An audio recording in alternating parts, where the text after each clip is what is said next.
Hey, Shalom. Welcome back. Here we are again. We are continuing to work through the Song of Moses. May Adonai make our words be clear. May your memories be amazing. And may every one of us grow with our relationships with Him and in Lashon HaKodesh. All right.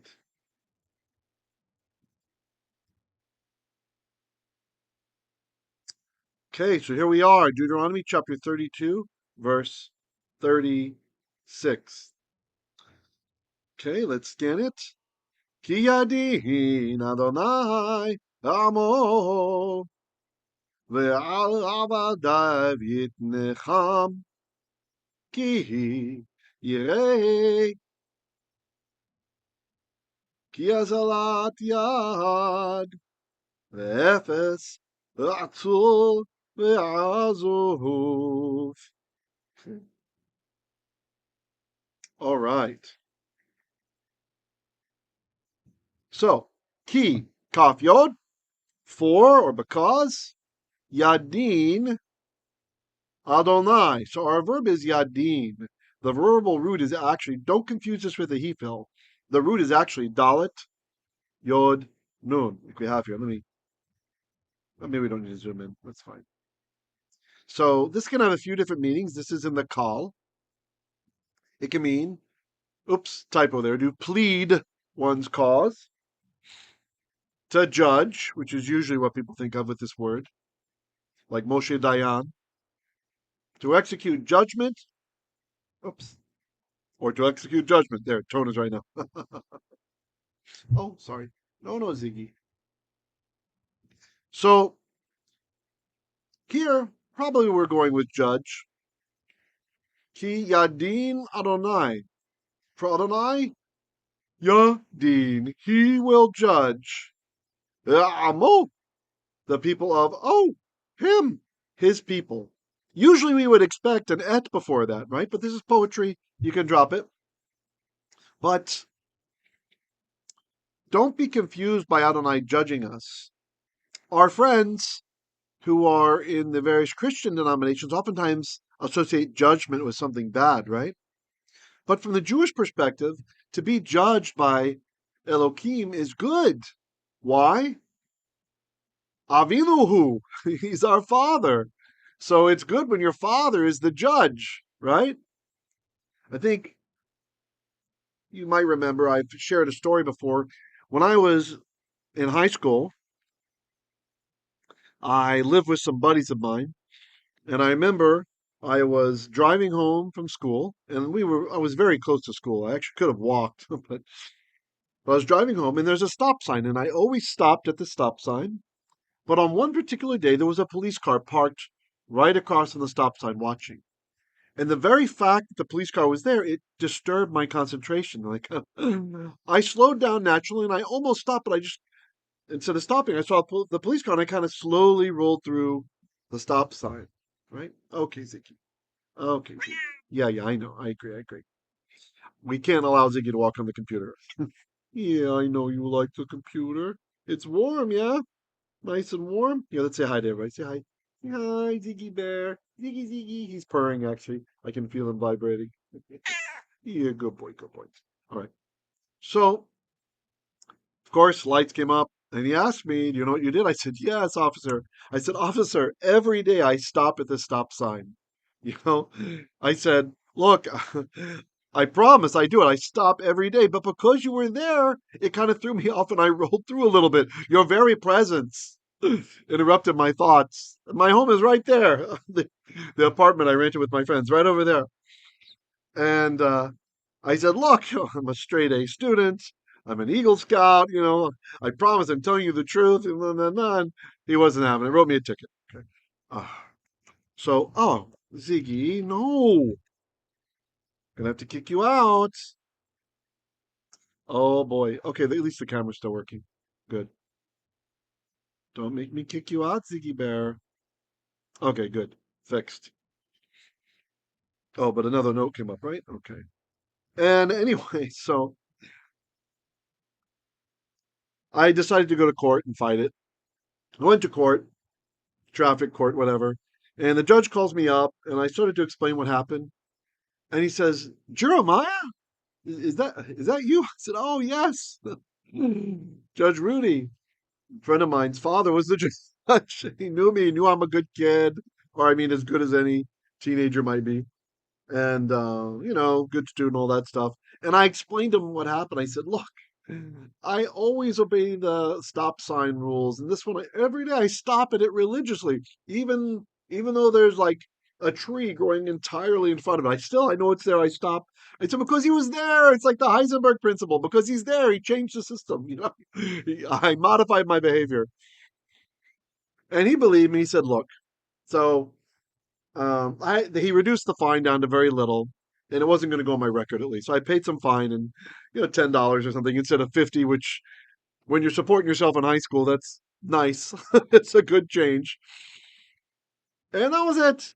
And so, but this is kind of the point. Imagine if the judge was your own father, and he wasn't giving me special. I mean, he was just in his action. No, I paid something, right? But he also had extra insight into my case because he knew who I am. He knew that I'm not trying to game the system. He knew I was an Eagle Scout. We have the whole thing on civics and duty to God and country and all that stuff. So he knew I'm not going to be driving around like a maniac causing problems. And there was no tickets on my record, never been arrested, all that kind of stuff. So because he knew me, because he's my friend's dad, he had extra insight and he knew I'm not just trying to lie. Now imagine if it's your father.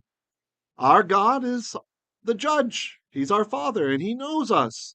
And so when he judges us, it's a positive in the Jewish ethos for the most part, with the idea that when you hear King David saying, judge me, he's not saying decide what my punishment is. He's saying look in the situation and see it with your eyes because I feel I will be vindicated. When you look at what they did and what I did and how I behaved, and they spoke Lashon Hara, and I still didn't speak it against them, and I'm speaking about David and all this stuff.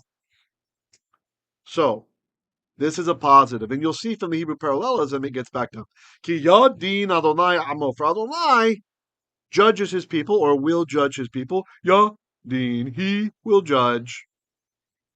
Ve'al avadaiv ve'al, and ve'al over or concerning avadaiv. This is avadim, which soon we will be singing. Passover is coming up in 2 weeks. Avadim hayinu. Slaves were we were. So avadim are slaves or servants. Drop the mem. Avde, servants of him. His servants. His servants. So decide to make it bigger for those of you on smaller devices. Ve'al avadaiv, and upon his servants, or concerning his servants, yitnecham. So nacham, nun chet mem, is like to deal tenderly with, to kind of have mercy on someone. The main meaning being to comfort. But in the hitpael, what we have here, it can mean to change one's mind, with the idea of to allow someone to be grieved concerning something, right? So to allow your mind to be changed. It's like you're doing it to yourself. That's why it's hitpael. Hillel was asking some stuff about the hitpael over in the Hebrew literacy chat yesterday. So interesting conversation. If you guys are curious, you might want to check that out over at, maybe we make a video card here, and I'll try to put the link in our Hebrew literacy chat channel. So he allows his mind to be changed. He regrets what happened to us. Ki, because, yireh, or instead of because, maybe when. Kaf yod can mean a lot of things. It can mean if, when, then, because. It can mean exclamation point. So really, context is going to show you how to translate this word. When yireh, the verb, if you're just listening, is resh, aleph, hey. When yireh, when he will ra'ah, when he will see, ki, that,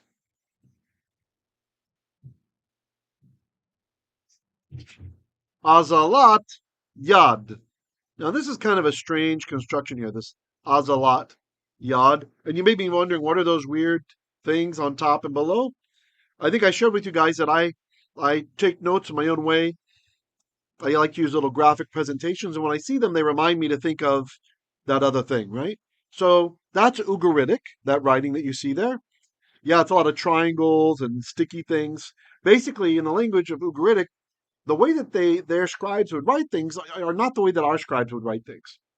They were very clever. They had sticks that had the shapes, the triangles or whatever, and they would push them down into clay tablets. And then later the tablets would be fired, right? They'd be put in a kiln, and that's why we have so much of their writings, so many of their writings after the lost city state of Ugarit was discovered in 1929 in northern Syria. Now, Ugaritic is the closest language to biblical Hebrew, so it's a very useful tool when you're trying to deal with a rare word or a strange form or something like that. Oh, no, stop stepping on my keyboard, Ziggy. Stop stepping on the keyboard, silly boy. Okay. So that just reminds me, think of Ugaritic when you see this form and it won't be so weird. Because the form is a bit weird. The verb is azal, aleph, zayin, lamed, if you're just listening, which means like to leave, right? Or to abandon, to leave. But the subject is yad. So it's a little bit weird. The azalat, we would expect it to say azalah with a hey at the end, because yad is feminine. So what's happening is this is an old poem, right? And poetry in the Hebrew Bible oftentimes tends to use archaic forms, right? Very old language. And Moshe, I'm certain, would have been fluent in Akkadian because he was a prince of Egypt, and the nobility in Egypt, who were sometimes given stations as diplomats, like ambassadors, or corresponding with other nations in the ancient Near East, they would correspond with them not in Egyptian because those people didn't understand Egyptian, but in Akkadian, which was kind of like the lingua franca for the day. And that is an older form, that is an older Semitic language. And in Akkadian, also Ugaritic, I marked as Ugaritic because my Akkadian is not strong, just dabbling here and there. But when I see the Ugaritic, it reminds me, well, this form, it's the same in Akkadian, the way Moses would have known it. If he's being poetic, he probably would have been familiar with the old Hebrew form. And in ancient Hebrew, very likely. And in Aramaic, in Ugaritic, the third person feminine singular form of the verb, wait for it, ended in a tav. So that's what we have here, this old form. So this poem, the Song of Moses, it actually captures all of these old elements from old Hebrew language here, which survived into Akkadian and Ugaritic, and eventually into Aramaic from Ugaritic, right? So Azalat would have been Azalath. So you can see how that would become a hey over time. Azalah. People don't like saying the th at the end. Azalah yad. So literally a hand has departed. But yad can mean other things like power, right? Like David will say, please do not turn me over to the yedei or yavai, the hands of my enemies, meaning their authority, their power. So here we have Azalat yad. This is from a book I'm working on. His power, because oftentimes you'll leave off the suffix in poetry. In other words, hand has left. Note the archaic form ending in tav for third, feminine singular, same as Ugaritic, Akkadian, and Aramaic. Okay. Surely other Semitic languages too, but we don't have to. I think we make our case enough. The efes. The, that's and, efes, aleph, pe, samech, and nothing, like zero. So it can be nothing or no one, depending on how we're nuancing it. Atzur. Ayin, Sadi, Shurik, Reish, Atzur. So the verb atzar is to stop. You'll see atzur written on red octagons in Israel on stop signs. Okay, so stop, atzur, stop. Atzur has been stopped. Ve or azuv, Ayin Zayin Beit, which you probably know from the very famous Psalm 22. Eli, Eli, lama azaftoni. My God, Eli, Eli, my God, lama. For what purpose? Zachim. Why? Azavto. Have abandoned you. Ni. So azuv is a passive participle, just like atzur. Now, it's kind of questionable what the text means by this. Stopped, which could be released, pardon me, which could be bound rather. Stopped, like to stop, to restrain, could be restrained. Ve'azuv, or abandoned, could have the idea of set free. Tigay argues that this is bond, neither bond nor free. But he admits it's really kind of hard to translate to understand what's happening here. Many have decided to go with this translation, so we will just do the same here. I'm wondering if it might be some kind of unknown hendiadys, atzur ve'azuv, right?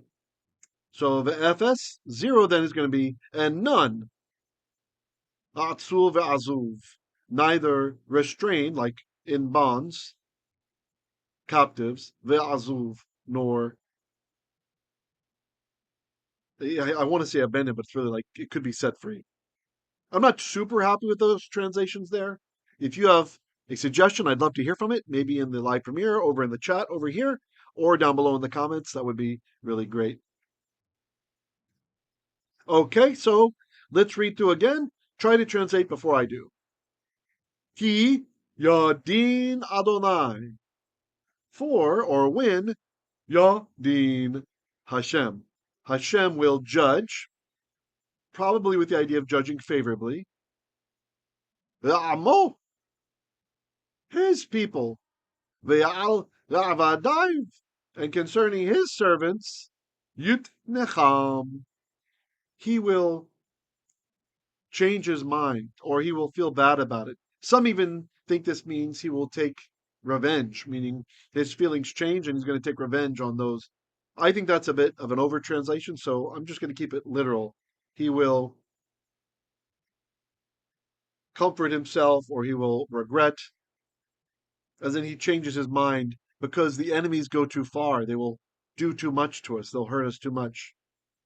Ki, when, yireh, he will see, ki, that, azlat yad, that the power has left, meaning our power has gone, right? The efes, and none, atzur ve'azuv, and there are none who are restrained or released. There are none, the efes meaning there are none remaining is what's implied. There aren't even any who are still left around. So, okay, that's it. We spent quite a bit of time, but there's some cool stuff in this. Hope you guys enjoyed. I will catch you on the next verse/verses. Shalom, shalom.